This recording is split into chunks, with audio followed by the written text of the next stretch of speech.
Hey, what's up, guys? It's Tommy here with 3T Fitness. So today we're going to be talking about strength. I was in the gym, and this Saturday I finally got to do some more strength moves.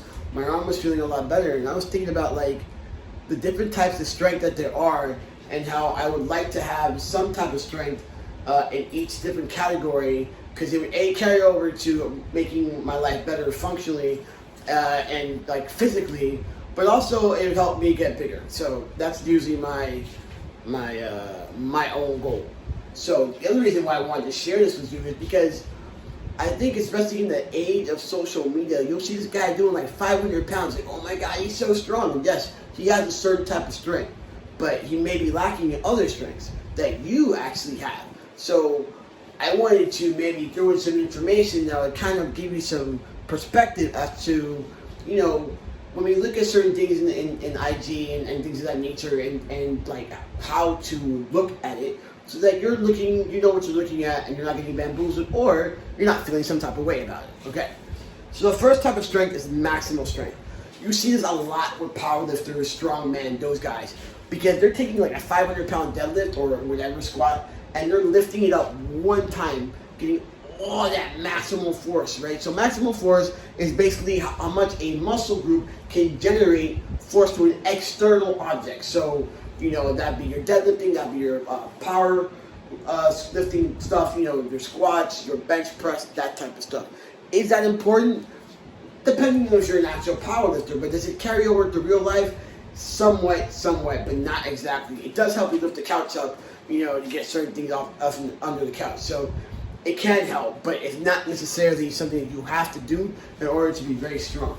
The next kind of strength we're going to talk about is explosive strength. You see that a lot in CrossFit, sports, those guys that take the bars and snatch them overhead, things of that nature.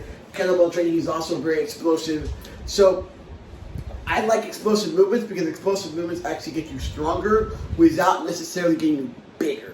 Right, so you can be strong like the MMA fighters, right? They're super strong, but when it comes to looking strong, you're looking at MMA fighter. He's like 144 pounds of wet. Some of these guys, but when they start moving, you see how strong they really are. So Olympic lifters tend to need to do this too, because they're about to take about 440 pounds and snatch it overhead explosively. All right, so basically what they do is they throw the bar overhead and they catch it in a certain way to not hurt themselves, and that takes a lot of explosive strength to be able to do that.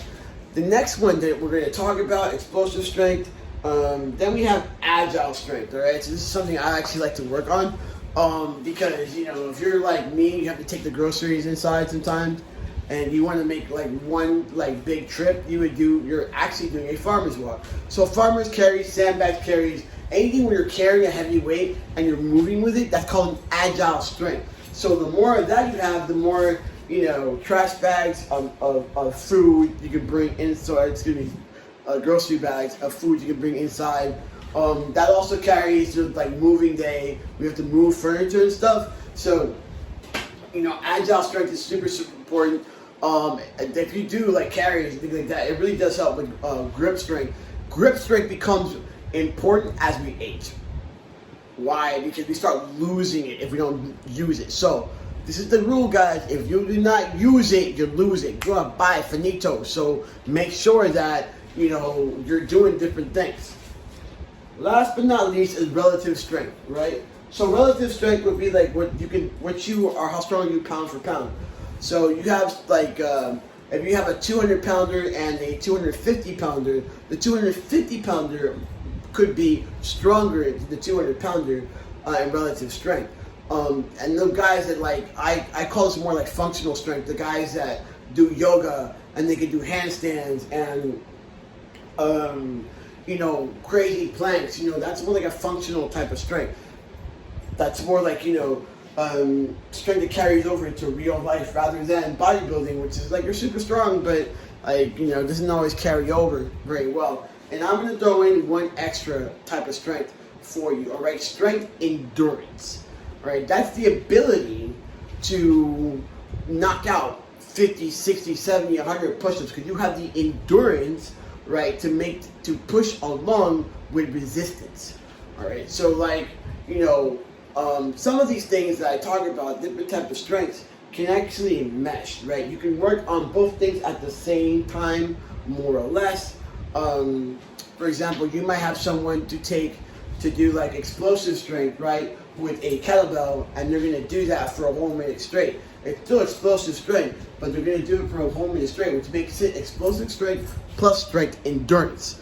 So they can have overlap, and they can help each other out. So if you have strength endurance, right, that will help you when you're doing like agile strength, right? So when you're doing the carries, you got strength endurance, you'll be able to have more endurance to be able to carry out longer.